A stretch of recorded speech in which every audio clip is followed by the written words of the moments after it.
Archivo de Ceniza presenta La procesión de los rostros prestados. Un relato sobre faroles, ahogados y muertos que pidieron una cara para despedirse.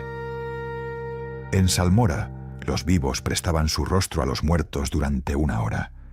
El error fue creer que 1 hora bastaría. Salmora era una ciudad construida sobre madera húmeda, piedra negra y promesas hechas al mar durante tormentas. Sus casas se inclinaban hacia los canales como ancianas escuchando secretos. Sus campanas estaban verdes de sal. Sus cementerios eran pequeños, porque en Salmora muchos muertos nunca llegaban a tierra. El mar se los quedaba primero. Por eso existía la procesión de los rostros prestados.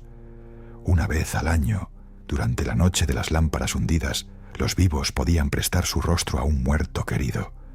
Solo 1 hora.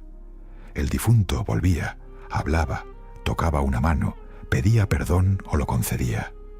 Después, antes del amanecer, devolvía lo prestado y regresaba al agua. La ciudad llamaba a aquello misericordia. Los sacerdotes lo llamaban rito funerario. Los pescadores lo llamaban trato justo. Nalia, que encendía los faroles del puerto, lo llamaba esperanza, aunque nunca lo dijera en voz alta. Su hermano Terén se había ahogado 3 inviernos atrás, arrastrado por una red rota durante una tormenta. Su cuerpo nunca apareció.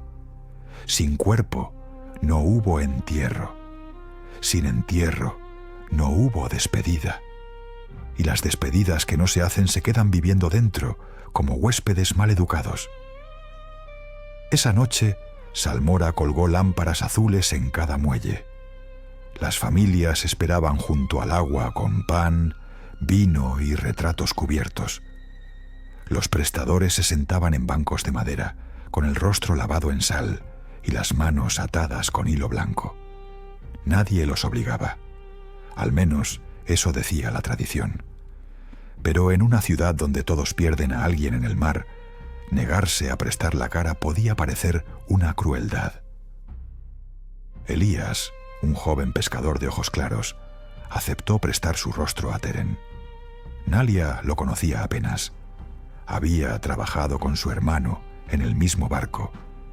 Cuando Madre Bruma le pintó una línea de sal bajo los párpados, Elías sonrió con nerviosismo y dijo que 1 hora no era nada.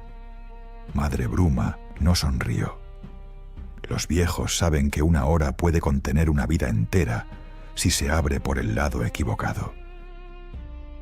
A medianoche, las lámparas se apagaron al mismo tiempo. El mar quedó negro y liso, como si alguien hubiera colocado una sábana sobre una boca. Entonces los ahogados empezaron a subir. No salieron con cuerpos enteros.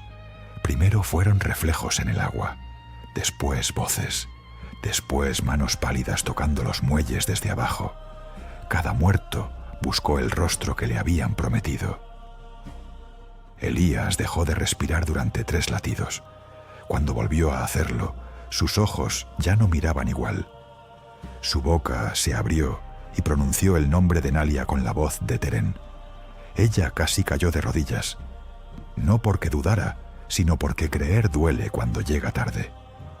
Terén la abrazó con brazos ajenos y olía a sal, madera podrida y frío de fondo marino. Hablaron poco, demasiado poco para 3 años. Terén preguntó por su madre, por el barco, por la casa. Nalia le preguntó si había sufrido. Él respondió que el mar no deja sufrir igual que la tierra. Luego miró hacia los canales y dijo algo que no parecía suyo. Abajo hay muchos esperando cara. Nalia sintió que el puerto cambiaba. En otros bancos los muertos hablaban con familias que lloraban, reían o temblaban. Pero algunas despedidas empezaron a torcerse. Una esposa muerta no soltó la mano de su marido cuando sonó la primera campana. Un niño ahogado se negó a cerrar los ojos prestados. Una anciana, usando el rostro de su nieta, empezó a caminar hacia la ciudad en vez de volver al muelle. Madre Bruma ordenó encender las lámparas de retorno. Nalía corrió con su vara de farolera, prendiendo una tras otra. Las llamas azules debían recordar a los muertos el camino hacia el agua. Esa era la regla, pero aquella noche varias llamas ardieron verdes, y cuando ardían verdes, los rostros prestados no volvían del todo. Elías empezó a llorar detrás de sus propios ojos. Nalía lo vio. Teren seguía hablando con su boca, pero en el fondo de la mirada había alguien golpeando desde dentro. El cuerpo era uno, los habitantes dos. Nalía quiso apartarse, pero Teren le tomó la mano y dijo que tenía miedo de volver. No lo dijo como su hermano, lo dijo como todos los ahogados a la vez. Madre Bruma la arrastró hasta la antigua casa de mareas, bajo el faro roto. Allí guardaban los primeros contratos de la procesión, tablillas de madera negra con nombres raspados por generaciones de humedad. La verdad estaba escrita sin poesía. Antes del pacto, los ahogados de Salmora regresaban sin rostro. Subían en invierno, entraban en las casas y se acostaban junto a sus familias con la piel lisa, sin ojos ni boca, hasta que alguien les prestaba identidad por miedo. La procesión no nació para consolar a los vivos, nació para regular el hambre de los muertos. El mar aceptaba una hora de carne cada año, una hora de voz, una hora de memoria facial. A cambio mantenía abajo a todos los demás.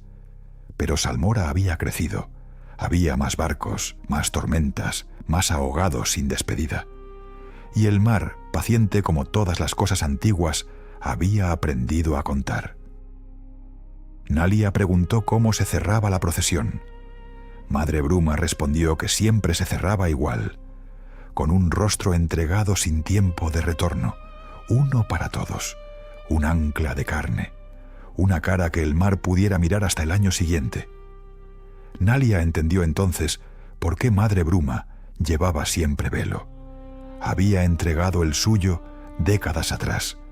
Bajo la tela no ocultaba monstruosidad, ocultaba una ausencia que nadie conseguía recordar. Fuera, las lámparas verdes avanzaban por la ciudad. Los muertos prestados caminaban hacia las calles altas. Algunos llevaban niños de la mano. Otros se detenían ante espejos, fascinados por tener mejillas, párpados, dientes. Salmora no gritaba todavía. Las ciudades tardan en llamar horror a aquello que durante años llamaron tradición. Nalía volvió al muelle principal. Teren la esperaba con el rostro de Elías. Ya no fingía ser solo Teren. Detrás de su voz hablaba algo más hondo, lleno de espuma y paciencia. Dijo que el mar no quería matar Salmora. Quería entrar. Quería aprender a tener madres, deudas, hambre de pan, miedo a la vejez. Quería dejar de ser agua mirando desde abajo. Nalía pensó en su hermano, en la conversación que había deseado durante 3 años, en todo lo que aún quería preguntarle. Luego miró a Elías, atrapado en el fondo de su propio rostro, y comprendió que ningún duelo justifica convertir a otro en puerta. Tomó la lámpara central, la más antigua, la que solo se encendía al principio y al final de la procesión. La acercó a su cara. Madre Bruma intentó detenerla, pero ya era tarde. Nalía pronunció su propio nombre frente al mar y ofreció su rostro sin pedir una hora a cambio. Todas las lámparas se apagaron. Después ardieron azules. Los muertos gritaron con bocas prestadas. Algunos cayeron de rodillas. Otros corrieron hacia el agua como si recordaran de golpe que la profundidad también era casa. Teren fue el último en soltar a Elías. Antes de irse, miró a Nalía con ojos que ya no eran del todo humanos ni del todo marinos. Dijo gracias, o quizá lo pensó. A veces, al final, basta con que una despedida se parezca a lo que debía ser. Al amanecer, los prestadores despertaron en los bancos del muelle. Algunos recordaban voces, otros frío. Elías lloró durante 1 hora entera sin saber por qué. Madre Bruma caminó hasta Nalía y le retiró el velo del rostro. Nadie gritó. Ese fue el horror. Todos sabían que Nalia estaba allí. Sabían su nombre. Sabían que había encendido los faroles durante años. Sabían que tenía manos quemadas por aceite y una risa breve que casi nunca usaba. Pero cuando intentaban recordar su cara, la memoria encontraba agua. Desde entonces, la procesión de los rostros prestados dejó de celebrarse. Oficialmente, por decreto del puerto. En realidad, porque nadie se atrevía a prestar al mar aquello que podía aprender a quedarse. Pero cada vez que alguien muere ahogado en salmora, los faroles del muelle se encienden solos, uno por uno, con llama azul.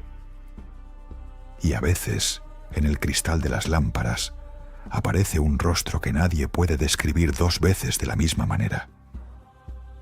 Años después, Iria recibió en el archivo de ceniza una lámpara oxidada procedente de salmora. No tenía aceite, no tenía mecha.